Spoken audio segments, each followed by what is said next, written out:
ఇది బాగుంది. నాడి చాలా బాగుంది. జ్వరం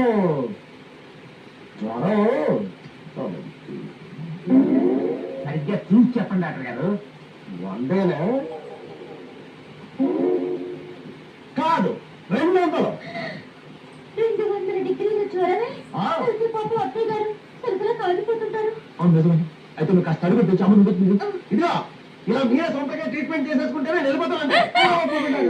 నువ్వు ఉన్నా డాక్టర్ గారు, రక్తపోటు ఏమన్నా ఉందంటారా?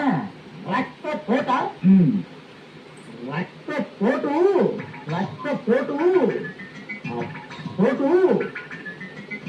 అద్భుతమైన రక్తపోటు ఉంది. అంటే మా అత్తయ్య గారి దగ్గర నుంచి ఉప్పు కారం తినకూడదండి? ఆవిడ తినొచ్చు, కానీ మీరు పెట్టుకోండి. అయితే ఇక్కడి నుంచి సప్పుడు కొట్టి